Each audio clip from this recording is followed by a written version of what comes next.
이제 곧 온라인 성경 세미나가 시작됩니다. 오늘 세미나가 마친 후에 강사 목사님과 함께 실시간으로 진행되는 질문과 답변 시간이 있습니다. 말씀 후에 줌 미팅으로 참여하실 수 있습니다. 여러분 안녕하십니까? 성경 세미나에 오신 여러분 모두를 진심으로 환영합니다.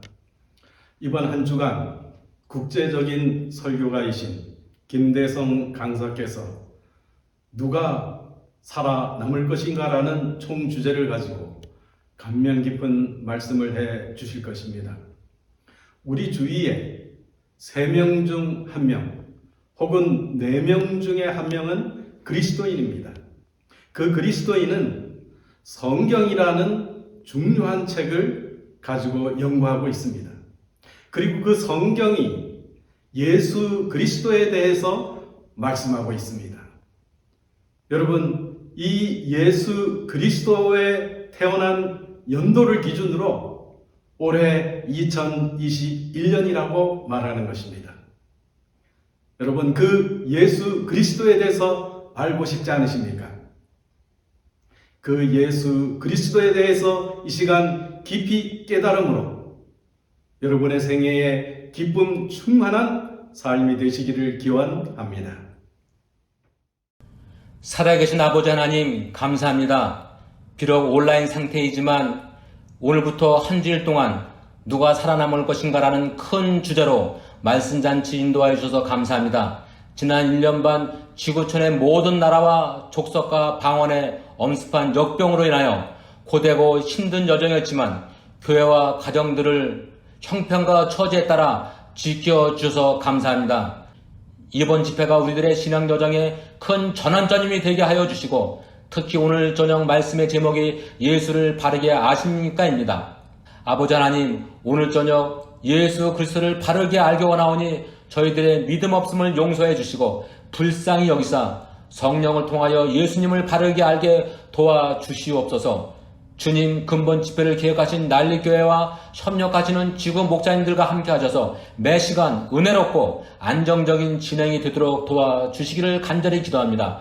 특히 강사로 수고하시는 김대성 목사님을 능력의 두루마리로 새롭게 옷 입혀주셔서 매일매일 성령 충만한 말씀을 선포하게 하시고 듣는 우리가 다 함께 기쁜 마음으로 받고 감사하며 통역케 하셔서 살아계신 하나님께 영광 돌리는 집회 되게 하여 주시기를 우리 주님 예수님의 이름으로 간절히 기도했습니다. 아멘.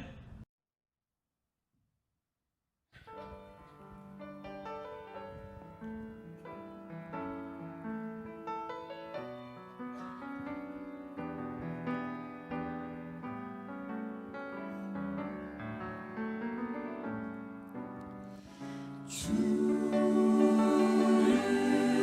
찾을 때 슬픔 사라지고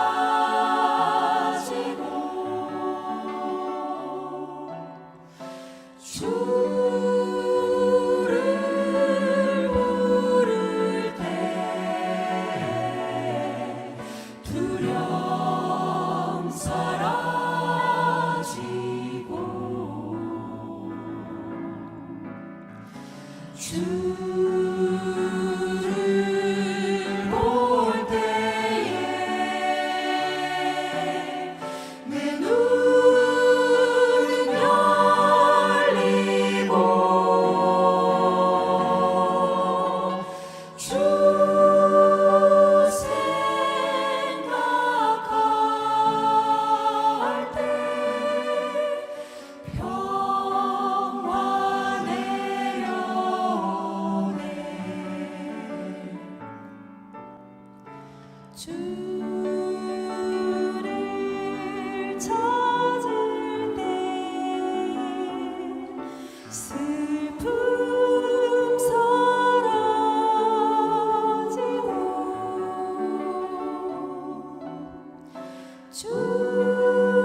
주를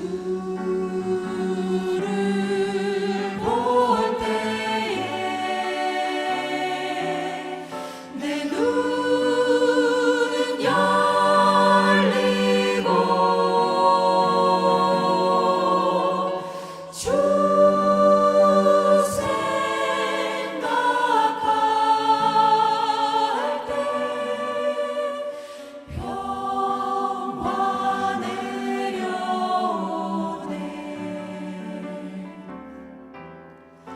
주 생각할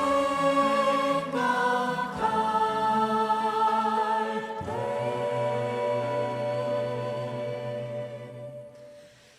평화 내려오네.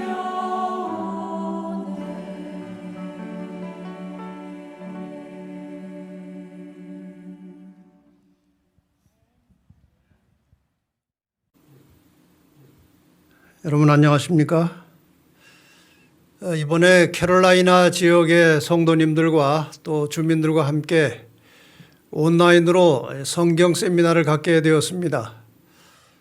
부족한 사람 초청해 주셔서 감사드리고 또 이러한 성경 세미나가 있도록 인도하신 하나님께 감사드립니다. 기간 내내 성령께서 우리에게 함께 임하시고 역사하셔서 많은 깨우침, 또 많은 감동, 또 많은 새로운 결심들이 있게 되기를 바랍니다. 이번 한 주간 동안 저는 코로나 세상 누가 살아남을 것인가 이런 주제로 6번에 걸쳐서 말씀을 드리겠습니다. 지금 온 세상은 이 코로나로 신음을 하고 있습니다. 옛날에 살아가던 모든 그런 삶의 형태는 다 사라지고 온 세상 사람들이 마스크를 쓰고 자유롭지 못한 삶을 살고 있습니다. 지금 이 코로나로 인해서 세상에는 수많은 문제들이 발생되고 있습니다. 경제 문제를 비롯해서 종교 문제, 또 정치 문제, 그리고 환경 문제, 인간 관계의 문제, 또 이념 사상의 문제, 더 나아가서 교육 문제, 이 도덕성의 문제까지 이 코로나로 인해서 수많은 문제들이 발생하고 있습니다. 꽤 오래전에 KBS 9시 뉴스에서 이런 뉴스가 지나갔습니다. 코로나19 이후의 세계, 석학들은 어떻게 볼까? 그 석학 중에 하나인 유발 하랄이라고 하는 사람, 이 사람은 히브리 대학의 역사학과 교수입니다. 어떤 의미에서 우리 시대에 가장 영향력 있는 지성인으로 알려져 있습니다. 또 인류의 미래에 대해서 많은 강연들을 하고 다닙니다. 이 내용은 코로나19 사태를 다룬 그 CNN과 BBS의 인터뷰 내용을 요약한 것 같습니다. 결론은 이것입니다. 폭풍은 지나가고 인류는 살아남겠지만 우리는 다른 세상에 살 것이다. 지금과는 다른 세상에 살게 될 것이다. 이게 무슨 의미일까요? 저는 이 코로나와 성경 예언을 연관시켜서 계속해서 연구를 하고 있습니다만은 제가 성경을 가지고 연구한 바에 의하면은 이 다른 세상이라고 하는 것은 개인의 자유를 상실한 통제와 감시의 사회로 전환된 그런 세상을 말하는 것입니다. 이 코로나로 인해서 앞으로 이 세상에 발을 딛고 살아가는 대부분의 사람들은 국가로부터 아마 통제를 받고 감시의 대상이 될 것입니다. 여기 한 웹사이트에는 이러한 기사가 떴습니다. 코로나 재앙과 새로운 신세계 질서의 세계 단일 정부.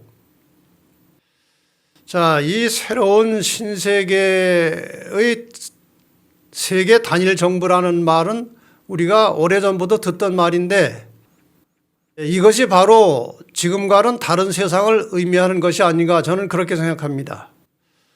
전 세계를 어떤 하나의 세력이 통합해서 단일 정부를 만들어서 통치하는 그런 세상을 말하는 것이죠. 그래서 이 코로나라고 하는 것은 이 새로운 질서로 통합된 세계 단일 정부를 수립하는 촉진자가 될 것으로 예상하고 있습니다. 인간들 스스로는 자기들이 세상을 통합해서 통치하고 또 단일 정부를 세우려고 할지 모르지만 이 세상 역사 마지막에는 하나님께서 세우시는 나라로 종결되게 되어 있습니다. 성경 예언은 그것을 아주 확실하게 말하고 있습니다. 물론 사람들이 당분간 세계 단일 정부를 수립해서 어떤 일을 행사할지는 모르지만 아마도 실패할 것이고 또 성공한다 해도 그렇게 오래가지 않을 것입니다. 하나님께서 이 땅에 나라를 세우심으로 역사는 끝나는 것입니다. 오래전에 주전 600년대입니다. 주전 600년대에 느부갓네살, 바벨론 왕 느부갓네살이 밤에 꿈을 꾸었습니다.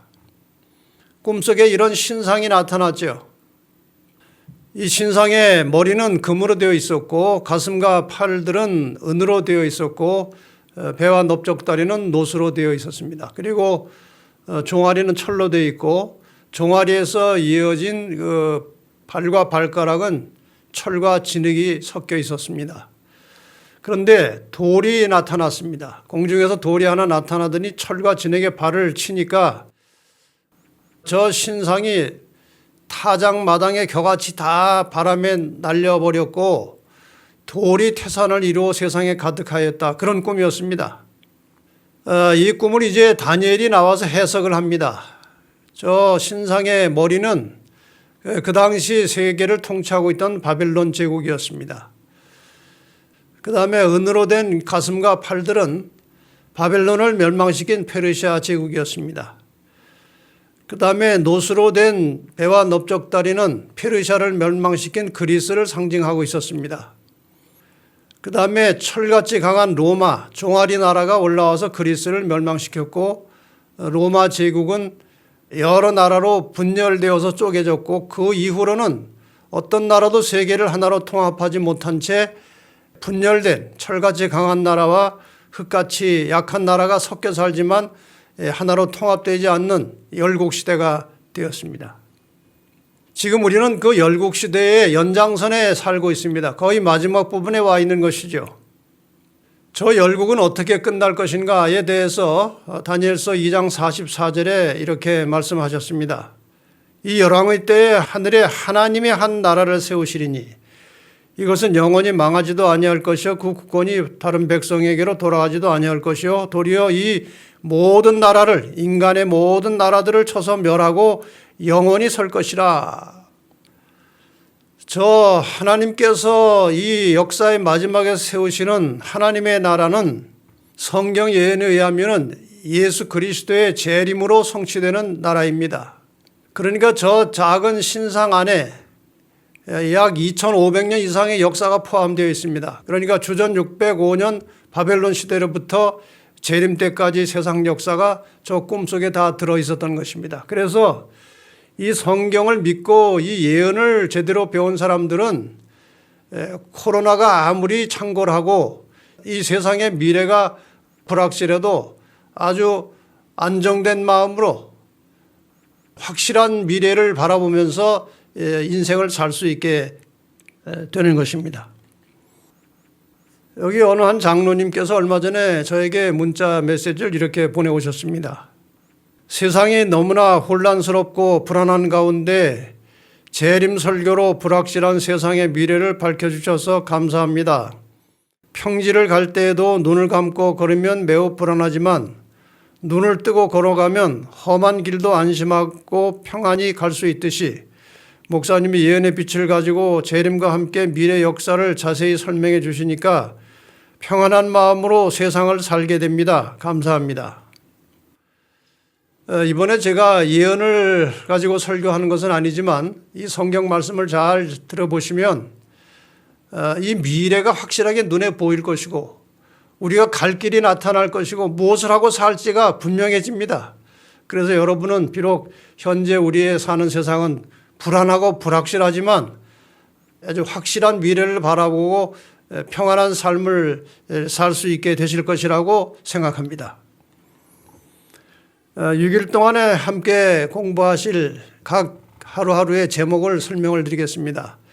오늘 첫째 날 예수를 바르게 아십니까? 이런 제목으로 말씀을 드리고 두 번째 날은 천지가 개벽하는 날이라는 제목으로 말씀을 드립니다. 그리고 세 번째 날은 다시 태어날 수 있다. 그리고 네 번째 날에는 왜 일주일이 7일인가? 그리고 다섯째 날에는 자유로운 삶의 원리라는 제목으로 말씀을 나누고 마지막 날에는 지구의 천년 휴식과 인간 회복이라고 하는 주제로 이번 한 주 동안 함께 공부를 하게 되겠습니다. 오늘 첫째 날 주제로 예수를 바르게 아십니까? 제가 왜 이 제목을 붙였는가 하면은 오늘날 많은 사람들이 교회를 다니고 예수를 믿고 있습니다만은 예수를 제대로 바르게 알고 믿는 사람은 그렇게 흔치가 않습니다. 그래서 오늘 아주 제한된 시간이지만 이 성경에 나타난 예수 그리스도가 어떤 분이신지 좀 더 바른 각도에서 확실하게 예수님에 대해서 여러분에게 소개를 하려고 합니다. 어떤 철학자가 이런 말을 했습니다. 인생이란 무덤으로 가는 만원 버스 안에서 서로 좋은 자리에 앉으려는 것과 같다. 한번 잘 생각해 보시기 바랍니다. 이 어린아이가 결국은 어디로 갑니까? 무덤으로 갑니다. 인생이란 무덤으로 가는 것입니다. 그런데 그 무덤으로 가는 버스 안에서 서로 좋은 자리를 찾아서 앉으려고 하는 그것이 인생입니다. 그런데 이 무덤으로 가기 전에 무덤에 가지 않을 수 있는 다른 길이 또 하나 있습니다. 요한복음 3장 16절에 보면 하나님이 세상을 이처럼 사랑하사 독생자를 주셨으니 이는 저를 믿는 자마다 독생자 예수 그리스도를 믿는 자마다 멸망치 않고 영생을 얻게 하려 하심이니라. 그러니까 무덤 가기 전에 예수 그리스도를 믿으면 다르게 살 길이 있다는 것입니다. 그것을 성경은 영생이라고 말합니다. 히브리 11장 16절은 그 영생을 이렇게 설명합니다. 저희가 이제는 더 나은 본향을 사모하니 곧 하늘에 있는 것이라. 그러므로 하나님이 저희를 위하여 한 성을 예비하셨느니라. 예수를 믿는 사람이 살 곳을 히브리서에서는 더 나은 본향이라고 설명하고 있습니다. 그러니까 우리가 무덤으로 가기 전에 예수 그리스도를 바르게 알고 믿으면 무덤으로 가지 않고 영생할 수 있는 혹은 죽어도 부활하여 영생으로 들어갈 수 있는 길이 성경에 상세하게 기록이 되어 있습니다.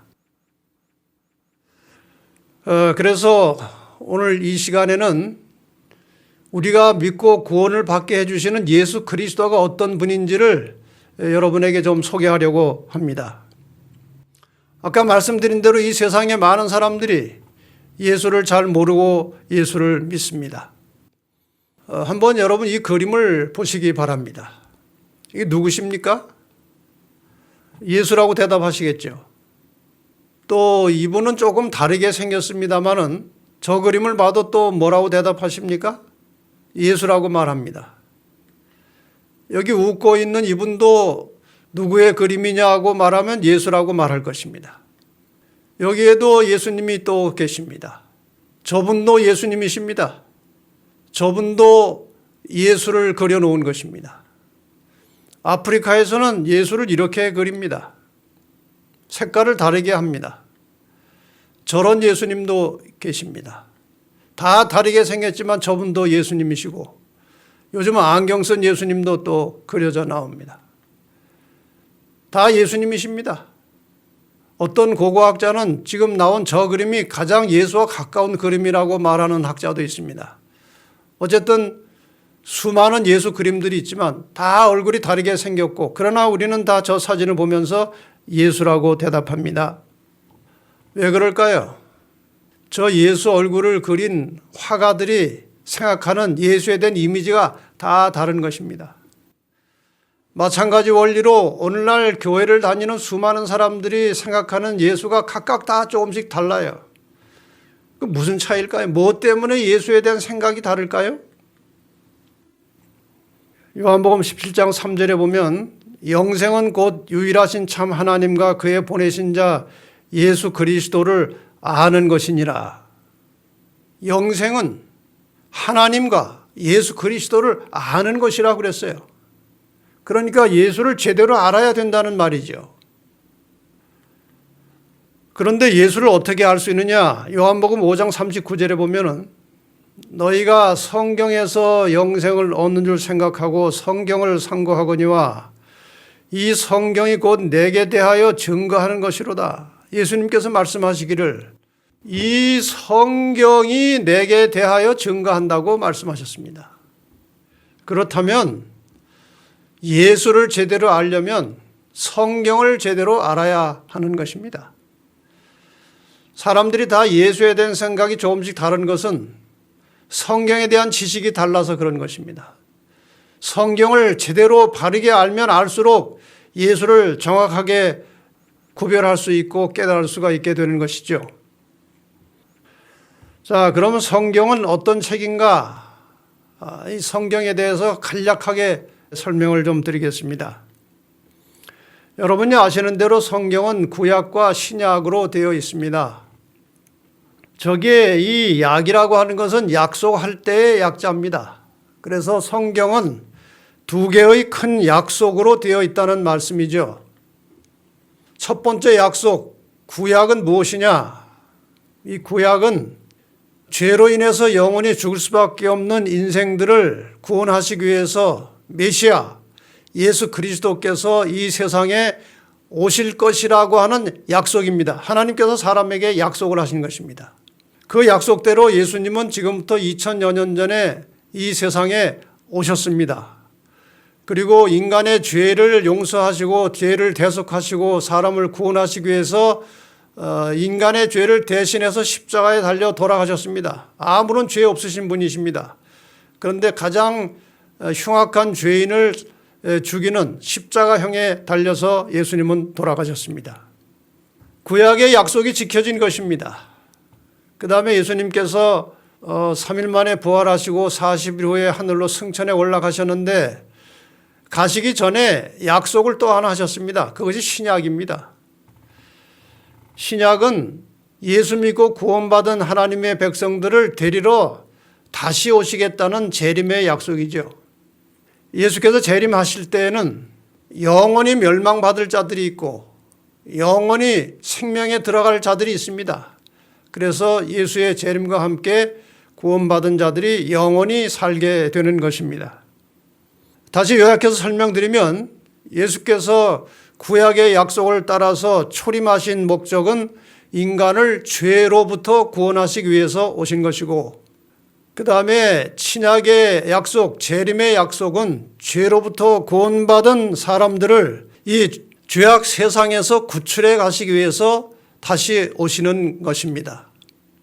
그래서 우리가 예수 그리스도를 바르게 알려면 구약과 신약, 성경을 깊이 제대로 깨닫고 이해를 해야 합니다. 사도행전 17장 11절에 보면은 베레아 사람은 데살로니가에 있는 사람보다 더 신사적이어서 간절한 마음으로 말씀을 받고 이것이 그러한가 하여 날마다 성경을 상고하였다고 되어 있습니다. 여러분이 예수를 바르게 제대로 아시려면 간절한 마음으로 하나님의 말씀을 찾으시기를 바랍니다. 또 하나님의 말씀을 깊이 연구하시기를 바랍니다. 이번에 아주 제한된 시간이지만 성경을 매우 깊이 있게 심도 있게 좀 다루어서 여러분들에게 예수 그리스도가 어떤 분이시고 우리가 어떻게 구원을 받고 영원히 살 수 있는지 그 원리를 여러분들에게 알려드리고자 합니다. 자, 성경은 많은 예언들이 있고 하나님께서 인간을 구원하시기 위해서 일을 수행하실 때는 선지자들을 통해서 반드시 먼저 말씀하시고 그 다음에 일을 이루어 가십니다. 예수님에 대해서도 성경에 많은 예언이 있습니다. 이 예언들 가운데 예수님에 대한 최초의 예언 한 구절을 오늘 먼저 공부를 하려고 합니다. 저 그림은 여러 가지 의미를 담아 놓은 복합적인 그림입니다마는 아담과 하와가 범죄한 후에 이상한 불안감, 또 두려움, 수치심 이런 마음이 생겼습니다. 그래서 나무 뒤에 숨었습니다.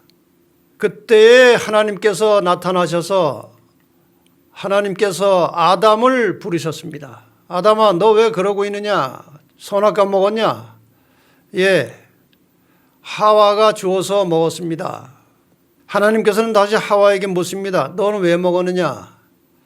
뱀이 주어서 먹었다고 그랬습니다.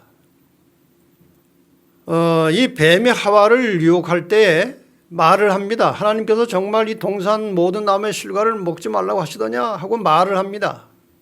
뱀이 말을 할 수 있습니까? 뱀은 말을 못합니다. 뱀 속에 사탄이 들어간 것입니다. 사탄이 뱀이라는 매체를 이용해서 지금 하와를 유혹하는 그런 장면입니다. 그래서 하나님께서는 뱀에게는, 사탄에게는 더 이상 묻지를 않으시고 바로 이러한 선언을 하셨는데 이것이 창세기 3장 15절입니다. 여기서 내가라고 할 때 나는 하나님이십니다. 이 하나님께서 사탄에게 하신 말씀이 창세기 3장 15절입니다.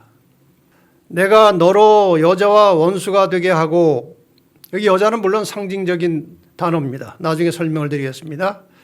너의 후손도 여자의 후손과 원수가 되게 하리니 여자의 후손은 내 머리를 상하게 할 것이요 너는 그의 발꿈치를 상하게 할 것이니라.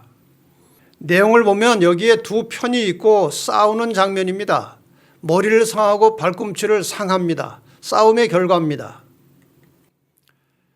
여자와 여자의 후손이 한 편이 되고 사탄과 뱀의 후손이 한 편이 되어서 싸우고 결과적으로 사탄은 머리를 상하고 여자의 후손은 발꿈치를 상하게 될 것이라는 하나의 예언입니다. 자, 그러면 이것을 간단하게나마 설명을 좀 드려야 되겠죠. 여기에 여자는 성경에서 상징적으로 쓰일 때에 하나님을 신실하게 믿는 백성들을 상징합니다. 혹은 그 백성들이 모여있는 교회를 상징하는 것입니다. 다시 말해서 구약의 여자는 이스라엘이고 신약의 여자는 교회입니다.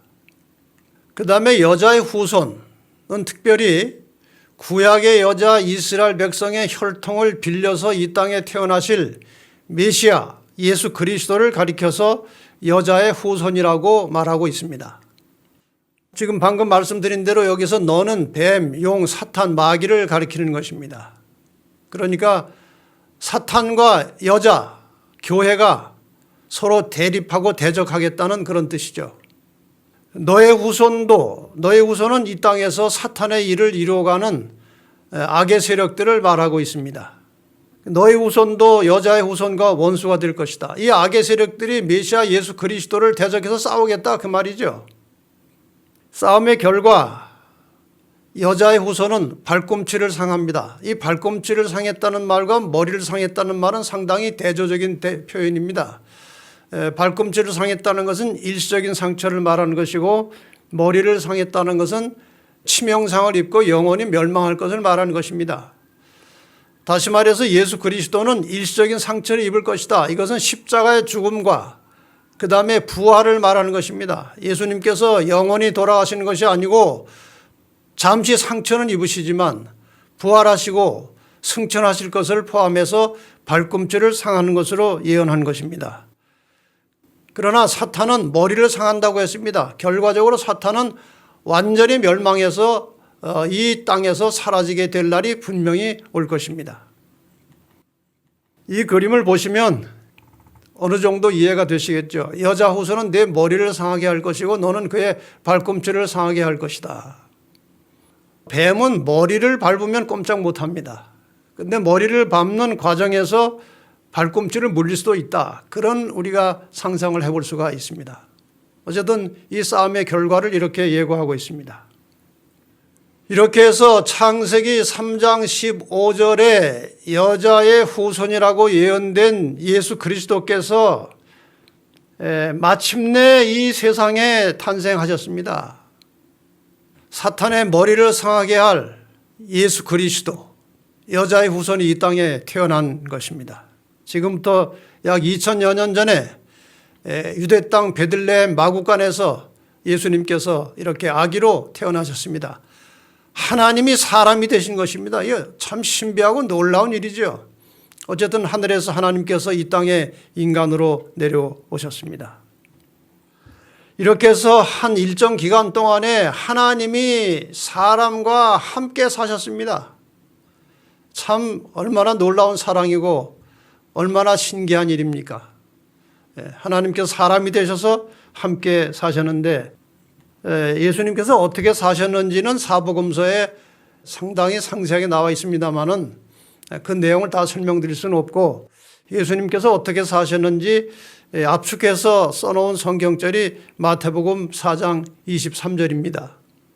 예수께서 온 갈릴리에 두루 다니사 저희 회당에서 가르치시며 천국 복음을 전파하시며 백성 중에 모든 병과 모든 약한 것을 고치시니 여기 예수님께서 하신 일에 대해서 세 가지 동사로 설명하고 있습니다. 가르치시고 전파하시고 고치셨다. 예수님께서 이 땅에 계시는 동안에 수많은 가르침을 주셨습니다. 양심을 일깨우고 도덕성을 바로잡는 많은 가르침을 주시고 동시에 천국의 복음, 인간이 어떻게 하나님과 교제하고 하나님과 연결되어서 구원을 받을 수 있는지 천국 복음을 전파하시면서 많은 병든 사람들을 고쳐주셨고 심지어는 죽은 사람들까지도 살려주신 일이 몇 번 있었습니다. 이렇게 평생 동안 선한 일을 하고 사셨습니다. 예수님은 죄를 범하지 않으셨습니다.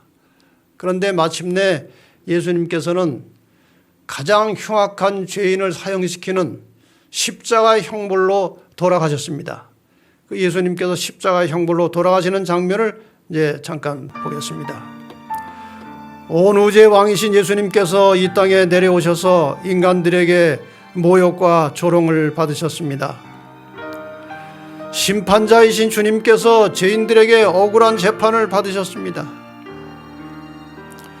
불쌍한 죄인들을 찾아다니면서 사랑과 봉사를 베푸시던 그분의 손과 발에 날카로운 못이 박혔습니다. 옆구리도 창에 찔려서 주님은 많은 피를 흘리셨습니다. 그 무고하신 분이 왜 그처럼 큰 수치와 고통을 당하셔야 했습니까? 우리의 죄를 용서하시고 우리를 구원하시기 위하여 우리 대신 죽음의 고통을 당하신 것입니다. 우리를 살리시기 위하여 그분이 돌아가신 것입니다. 그분은 하늘에서 내려오신 사랑이셨습니다. 그리고 구원이셨습니다. 그분은 인간의 모든 죄짐을 짊어지시고 그 고통이 너무 심해서 마침내 심장이 파열되어서 돌아가셨습니다. 이분이 바로 예수님이십니다. 이분이 바로 창세기 3장 15절에 예언된 여자의 후손 메시아이셨습니다. 로마서 5장 8절에는 이렇게 말하고 있습니다. 우리가 아직 죄인 되었을 때에 그리스도께서 우리를 위하여 죽으심으로 하나님께서 우리에 대한 자기의 사랑을 확증하셨느니라. 우리가 아무것도 한 것도 없는데 여전히 죄인이고 죄투성인데 그런 죄인을 위해서 예수님께서 십자가에 돌아가셨습니다. 하나님께서 얼마나 우리를 사랑하시는지를 그 아들 예수 그리스도 독생자의 죽음을 통해서 그 사랑을 우리에게 보여주시고 확증하셨다는 말씀이지요. 이사야 53장 5절과 6절에는 그분의 죽음에 대해서 이렇게 묘사하고 있습니다.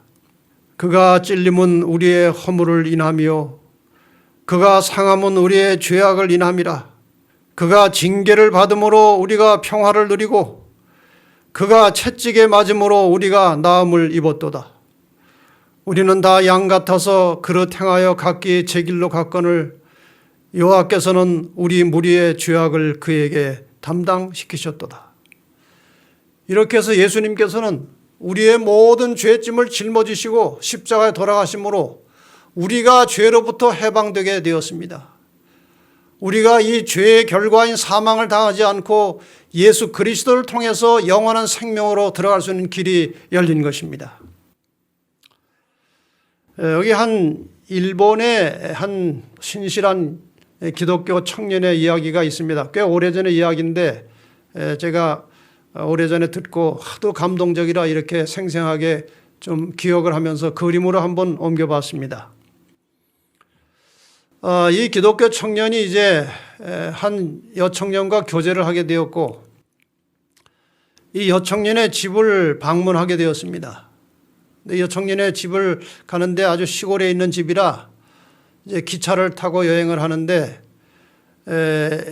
이 산길을 따라서 올라가는 기차였습니다. 그러니까 아마 그렇게 뭐 경사가 급하지는 않았겠죠. 기차가 올라가야 되니까 완만한 경사를 따라서 이제 기차가 올라가고 있었습니다.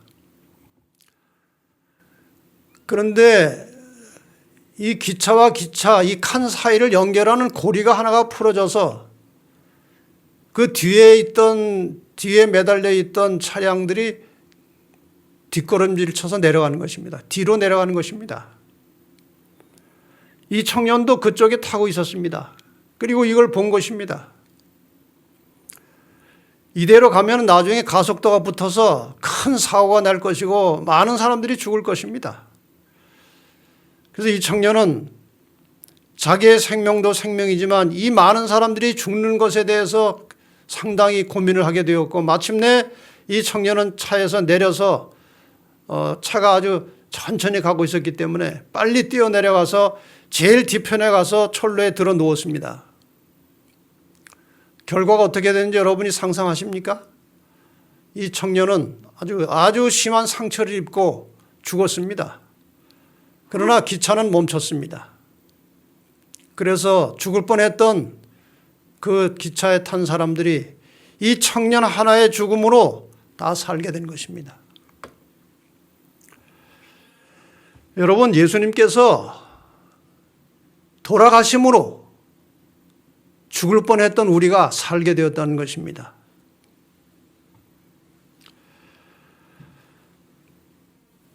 나를 구원하시기 위해서 십자가에 매달려 죽어가고 계시는 예수님을 깊이 생각해 보시기 바랍니다. 하나님의 아들 독생자 예수께서 인간이 되시어 온갖 고초와 시련과 고통과 인간의 모욕을 참으시면서 십자가에 돌아가신 것은 오직 나를 사랑하시고 구원하시기 위함이었습니다. 이 예수 그리스도를 외면하지 마시고 오늘 여러분의 개인의 구주로 영접하시기를 바랍니다. 예수 그리스도를 통해서 우리는 죄를 해결하고 영원히 살 수 있게 된 것입니다. 이제 돌아가신 예수 그리스도는 무덤에 장사를 치르게 되었습니다. 그런데 성경에는 창세기 3장 15절에 예수님의 탄생이 예언되어 있었던 것처럼 예수님께서 장사 지내고 부활하시고 승천하실 것까지 다 예언이 되어 있었습니다.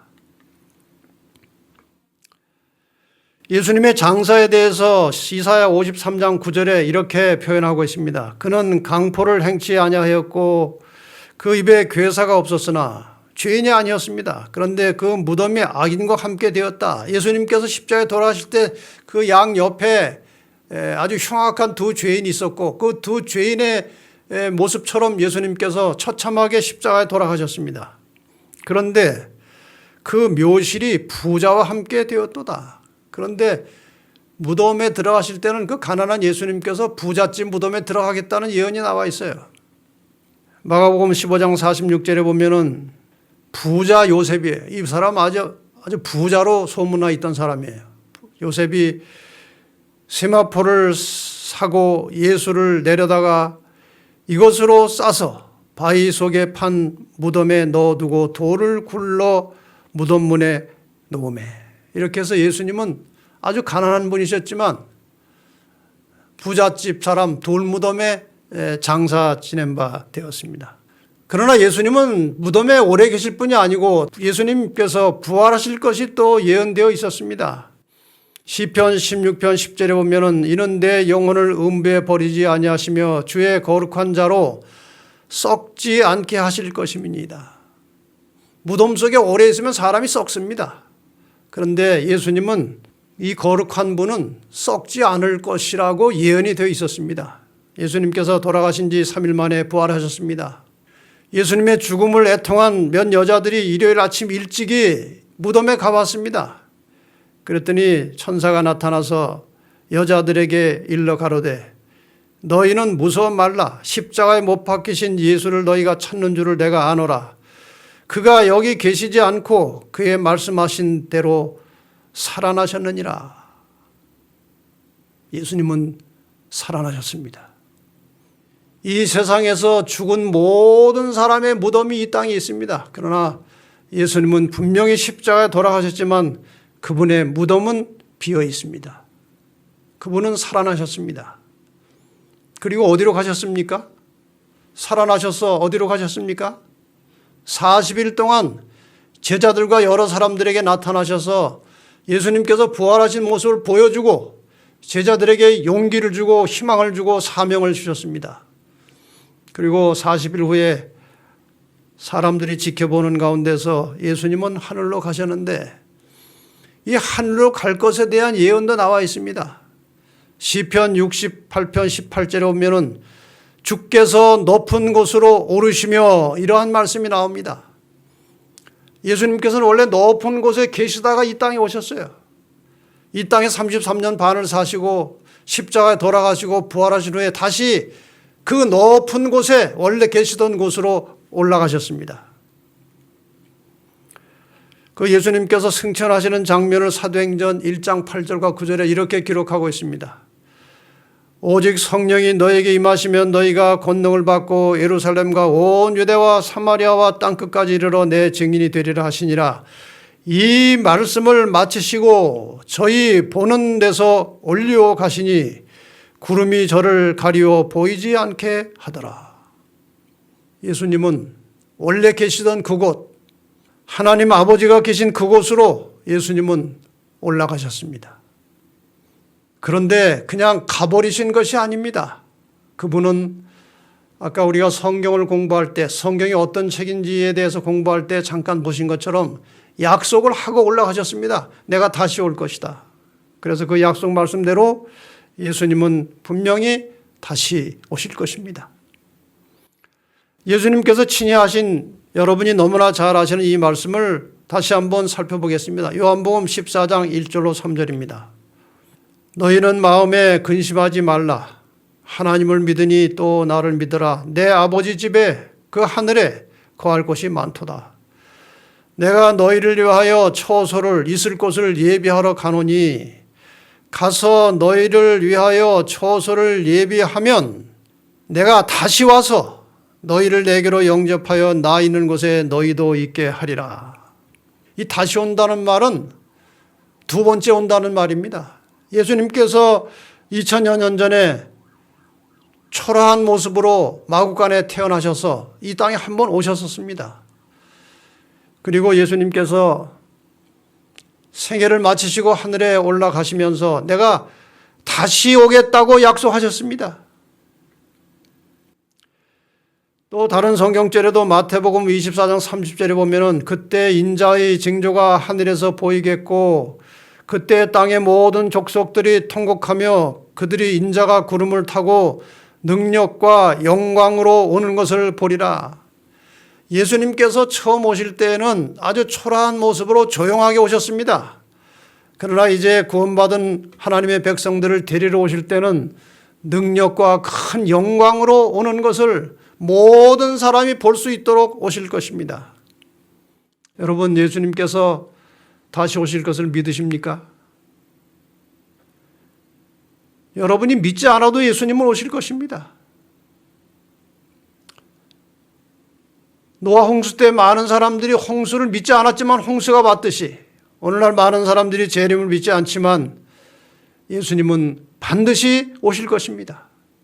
그 오심을 믿고 기다리는 자들은 복이 있을 것입니다. 예수님의 초림과 재림에 대해서 히브리서 9장에는 이와 같이 기록하고 있습니다. 이와 같이 그리스도도 많은 사람의 죄를 담당하시려고 단번에 들이신 바 되셨고, 이것이 초림이에요. 처음 오신 것입니다. 그 다음에 구원에 이르게 하기 위하여 죄와 상관없이 자기를 바라는 자들에게 두 번째 나타나시리라. 오늘 짧은 시간이지만 예수 그리스도가 어떤 분이시고 또 이 땅에 오셔서 어떻게 사셨고 또 왜 돌아가셨고 지금 어디로 가셔서 계시고 어디에 계시고 그리고 다시 우리를 구원하러 오실 것이라고 하는 예수님에 대하여 여러분은 꽤 구체적인 말씀을 들으셨습니다. 하나님은 사랑이십니다. 모든 사람을 사랑하십니다. 그 사랑하는 사람들을 구원하시기 위하여 독생자 예수 그리스도를 이 땅에 보내셔서 우리의 죄를 대신하여 죽게 하시고 우리를 구원하여 주셨습니다.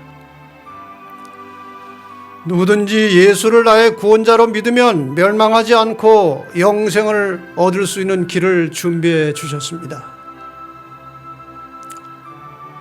하나님은 사람을 강요하시지 않기 때문에 예수를 믿고 구원받는 일에는 우리의 선택이 필요합니다. 나의 결정이 필요하다는 것입니다. 이 시간은 가난한 마음으로 겸비한 심령으로 우리를 구원하시기 위하여 십자가에 돌아가신 예수 그리스도를 여러분 각 개인의 구주로 영접하시기를 바랍니다. 우리가 예수를 나의 구주로 영접하고 믿는 순간 우리는 하나님의 자녀가 되는 것입니다. 이제부터는 인생의 모든 시련과 고통과 아픔을 그분에게 맡기시고 기도하면 그분께서 우리를 위로하시고 우리를 가장 선하고 좋은 길로 인도해 주실 것입니다. 사랑하는 여러분, 오늘 이 저녁에 예수님을 마음에 영접하시고 그분을 가슴에 품고 영원한 생명을 가지고 집으로 돌아가시기를 바랍니다. 감사합니다. 다 함께 기도하시겠습니다. 하늘에 계신 아버지, 죄로 인해서 영원히 죽을 수밖에 없었던 죄인들을 구원하시기 위해서 독생자 예수 그리스도를 이 땅에 보내주시고 그분이 우리의 죄를 대신하여 십자가에 달려 돌아가게 하심으로 우리가 죄를 해결하고 살 수 있는 길을 열어주셔서 감사합니다. 혹시 마음이 아직 교만하고 혹시 아직 마음이 세상의 여러 가지 일들로 인해서 번민하여 예수 그리스도를 개인의 구주로 영접하지 못한 심령들이 있으면 이 시간에 마음을 열어주시고 성령께서 임재하셔서 겸비한 심령으로 예수 그리스도를 나의 구주로 영접할 수 있는 믿음을 갖게 하여 주시옵소서. 덧없는 세상 목적 없이 살지 말게 하시고 예수 그리스도를 마음에 품고 주님 가신 길을 따라서 주 안에서 감사와 행복이 넘치는 인생을 살다가 머지않아 주님께서 오시는 재림의 그날에 이번에 함께 참여한 모든 성도들이 영원한 생명에 들어갈 수 있도록 축복하여 주시옵소서. 계속되는 이 성경 연구 집회 성령님 충만히 임재하셔서 우리의 발걸음을 인도해 주시고 우리의 마음에 영으로 충만케 하셔서 이번 기간이 우리 인생의 가장 축복된 기간이 되도록 도와주시옵소서. 예수님의 이름으로 기도합니다. 아멘. 이제 곧 강사 목사님과 함께하는 질문과 답변 시간이 실시간으로 진행됩니다. 유튜브와 웹사이트에서 시청하시는 분은 줌 미팅에 참여해 주시기 바랍니다.